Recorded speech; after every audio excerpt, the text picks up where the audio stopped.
All right, so weighted runs. You ever get that feeling like you try something fitnessy once and bam, it's everywhere you look? Oh, tell me about it. It's like the fitness world's version of that song you can't get out of your head. Exactly. And speaking of catchy, you sent over those marketing materials, the ones with the gecko. Right. Gotta love a fitness buddy in running shoes, even if it is a reptile. Okay, their marketing team deserves a raise. I'll give them that. But before we get totally sidetracked by adorable geckos, let's, get down to business. Our listeners are here for the real deal. Do weighted runs actually deliver, or is this all hype?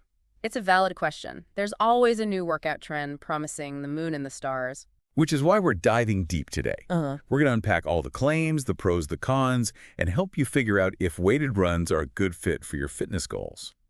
So for anyone out there who's new to this whole concept, can you give us the weighted rundown? Like, what are we even talking about here? Sure thing. Basically, a weighted run is exactly what it sounds like. It's hitting the pavement, but with some added weight to make things a little more challenging. So we're not just talking about, like, carrying your phone and keys anymore. Nope. Think weighted vests, ankle weights, even handheld weights. The idea is to add resistance, make your body work harder with every stride. Okay, so it's like adding another level to your run, literally. And the material you sent mentioned some pretty impressive benefits: increased muscle engagement, calorie burn going through the roof, even some carryover to your regular running endurance. What's the verdict? Too good to be true. Well, like most things in fitness, it's not quite as simple as those catchy slogans might suggest. Let's start with the muscle engagement part. Adding weight definitely forces your muscles to work harder, that's for sure. You're engaging more muscle groups than you would during a standard run. So it's not just your legs putting in the work. Definitely not. Think core engagement, stability muscles firing, even your upper body is working to maintain proper form with that extra weight. So it's kind of like a sneaky full-body workout disguised as a run. I like it. But what about those calorie claims? Are we really torching calories like crazy just by adding a few pounds? So here's the thing about calorie burn, it's tricky. Yes, weighted runs can definitely lead to a higher calorie burn compared to your usual jog. Your body is working harder, so it needs more energy. But, and this is a big, but it's not a free pass to eat whatever you want. Darn it. There's always a catch, isn't there? Right. The reality is, how many calories you actually burn depends on a bunch of factors: how much weight you're carrying, the intensity and duration of your run, even your individual metabolism. Okay, so no guarantees that I'll turn into a calorie-burning machine just by strapping on a weighted vest. Bummer. Wouldn't that be nice? But hey, there's another benefit that often gets overlooked. Weighted runs can actually make your regular runs feel easier. Hold on. Now you're speaking my language. Tell me more. It's all about challenging your body to adapt. By adding that extra weight, you're essentially training your cardiovascular system to work harder. You're building strength and endurance beyond what you'd normally achieve. So when you go back to running without the weights... Like a walk in the park. Exactly. Your body's like, wait, this is easy. Okay. That's pretty motivating, especially for someone like me who's always looking to shave a few minutes off my time. But you know what else has me intrigued? What's that? That gecko. I know, it sounds silly, but there's something about a smiling reptile in running shoes that makes me wonder, is there any real value in having a workout buddy, even if it is a figment of a marketing team's imagination? You know, we often underestimate the power of our minds when it comes to fitness. And honestly, there's a ton of research out there about the psychology of it all, what we associate with exercise. Even something as silly as a gecko can really impact our motivation. So you're telling me a little dose of fun can actually make us better runners? Think about it this way. What gets you excited to work out? Is it an amazing playlist? That feeling of sunshine on your skin? Maybe even just the sense of accomplishment afterward? Those positive connections we make, they play a huge role in how consistent we are, how likely we are to stick with something, weighted runs included. All right, so if a gecko in running shoes gets me moving, more power to the gecko. But let's get practical. If someone's actually thinking about trying weighted runs, what do they need to know? The material you sent mentions starting slow, good form, listening to your body.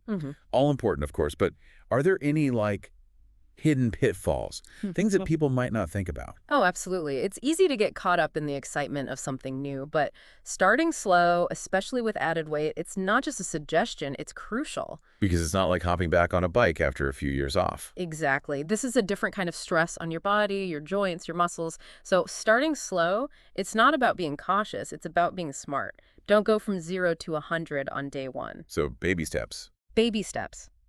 Begin with maybe 5–10% of your body weight. See how that feels. Short runs, gradually increase the distance and intensity over time. Let your body adapt. So ease into it, kind of like a good warm-up. Exactly. And speaking of form, remember all those muscles we talked about engaging. Good form becomes even more important with weights involved. So no slouching allowed.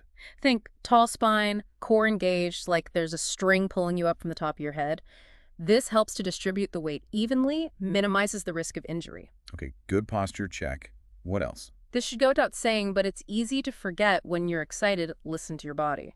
Seriously, your body is incredibly smart. It will tell you when something's off. Don't ignore those signals. Rest, adjust. If something feels off, don't push through it. It's always better to err on the side of caution. Words to live by, seriously.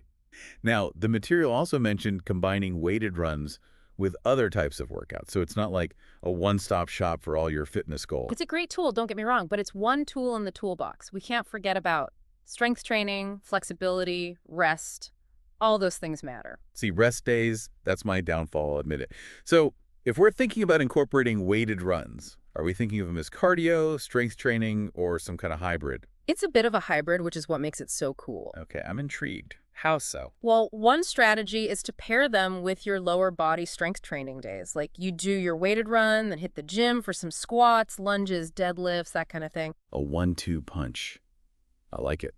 All right, but before we get too carried away with our supercharged routines, we've got to address the gecko in the room. Because this isn't just about weighted runs, it's about this whole Healthycoin thing, their reward system. Rack up the miles, earn points, maybe win a virtual trophy. What's your take on this whole gamification of fitness? Is it helpful, or are we just trading one hamster wheel for another? It's a fascinating trend, isn't it? And like most things when it comes to fitness and motivation, the answer is, it depends. Because on the surface, it does sound kind of fun. Who doesn't love a good reward? Exactly. And for some people, that's all it is, a little extra something to keep things interesting. But here's the thing, and it's something to be mindful of. Sometimes those external rewards can overshadow the intrinsic benefits of exercise. So instead of running because it feels good, because it clears my head, I'm doing it for the points, the badges, the bragging rights. And for some people that works. External validation, it's a powerful motivator. But for others, it can create this dependency.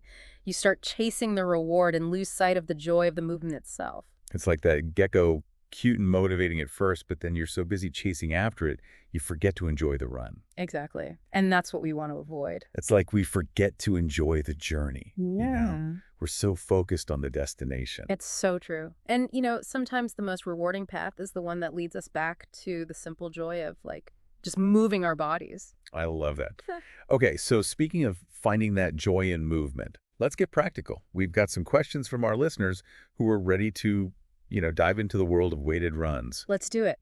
All right, first up we have Sarah, who asks, what's a good starting weight for weighted runs? I don't want to overdo it, which is a smart question because we've talked about starting slow, but what does that actually look like in terms of, pounds? Such a good point. And Sarah, you're right to be cautious because too much weight too soon, that's a recipe for disaster. There's no magic number, unfortunately, everyone's different. But a good rule of thumb is to start with no more than 5–10% of your body weight. Okay, so if you're around 150 pounds, we're talking what, like 7-15 extra pounds? Exactly. And even then, I'd start on the lower end, see how you feel, short runs, gradually increase the distance and duration as you get stronger. It's all about listening to your body, right? Like finding that balance between challenge and comfort. 100%. Pushing yourself is great, encouraging even, but not to the point of pain. That's when you need to back off. Okay, next question comes from Michael, who's wondering about different running styles. He says, are there any specific types of runs that are better suited for weighted runs? Should I be rocking the weights during sprints, long distances?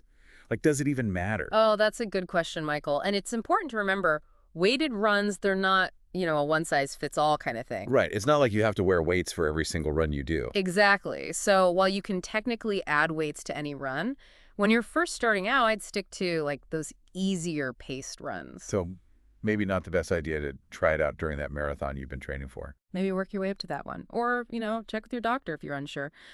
Remember, That extra weight, it's great for a lot of things, but it does add impact, so you want to be careful, especially with those high-impact activities.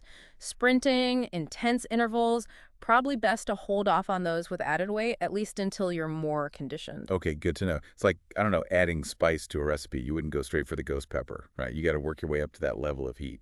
Love that analogy. All right, next up we have Maria, who is very curious about those weighted gloves. She says, do those things actually do anything? Or are they just going to make my arms tired? And I've always wondered that myself. They seem so small. I was skeptical too, I'll admit, but there is some research that suggests even those little weights in your hands, they can actually up your heart rate, maybe even increase calorie burn a tiny bit. So it's not all just marketing hype. Well, I'm not gonna lie, I'm sure marketing plays a role, but it's not totally bogus. The key here, though, is light. Heavy weights in your hands, that's a recipe for messing up your running form, maybe even hurting yourself. So like a pound or two max. Yeah, I think that's a good starting point, especially if you're new to it. And again, always listen to your body. If something feels off, ditch them. No shame in that. None at all. All right, speaking of listening to your body, let's get a professional opinion on our next question. This one comes from David, who asks, what's the best way to incorporate weighted runs into a strength training routine? So should I be hitting the weights right after my run, or is there a smarter strategy? I love this question, David, because it really highlights how important it is to think about fitness holistically. It's not just about individual workouts, it's about how they all fit together. So how do weighted runs fit into this big picture? Think of them as this awesome tool you can use to enhance your other workouts. One really effective strategy is to, pair them with your lower body strength training days. So you do your weighted run, then you hit the gym, and you really focus on those leg exercises, squats, lunges, deadlifts, that kind of thing. Oh, it's like a double whammy. Work those muscles twice as hard. Exactly. You're basically priming them with the run, then really maximizing their growth with the strength training. But don't forget, rest and recovery, they're just as important as the workouts themselves. I always forget that part. It's tempting to go, go, go all the time, but you have to give your body a break. Okay, so we've covered a lot about the how-to of weighted runs, but before we wrap things up, I want to circle back to something you mentioned earlier, that whole idea that sometimes we get so caught up in chasing external rewards, we lose sight of the joy of movement itself. It's so easy to do, right? Especially these days, there's always something telling us we need to do more, be more, achieve more. It's like this never-ending cycle. And it's easy to get caught up in, striving for that next milestone, that external validation that we're doing it right. But what if the right way is just about connecting with our bodies, feeling the movement, experiencing the joy of it all? That's a really powerful thought. And, in a way, it feels like weighted runs, they have the potential to bring us back to that. I think so too. Because when you add that weight, you have to slow down, You have to be more present, more aware of what your body is doing, how it feels. It's like shifting our focus from quantity to quality, from how fast can I go to how much can I connect with this moment, this experience. Exactly. And that's where the magic happens. You've really given us a lot to think about today. It's not just about strapping on the weight and going for a run. There's this whole mental aspect too. Yeah, for sure. It's about being present, being aware of your body, how it's feeling, what it's telling you. And sometimes it's about embracing a little gecko power along the way. Hey, whatever works, right? A little fun never hurt anyone. That's the truth. So as we wrap up our deep dive on weighted runs, what's the one thing you want our listeners to take away? That's a good question. I think the most important thing is to remember that fitness is not a one-size-fits-all thing. What works for one person might not work for another, and that's okay. The key is to find what you enjoy, what makes you feel good, and what helps you connect with your body in a positive way. I love that. And hey, if weighted runs sound even a little bit intriguing, why not give them a shot? You never know, you might just surprise yourself. Exactly. Start slow, listen to your body, all that good stuff. Yeah. But most importantly, have fun with it. Words to live by. Well, that's all the time we have for today's deep dive into weighted runs. Until next time, keep exploring, keep moving, and keep those geckos on your feet. Bye, everyone.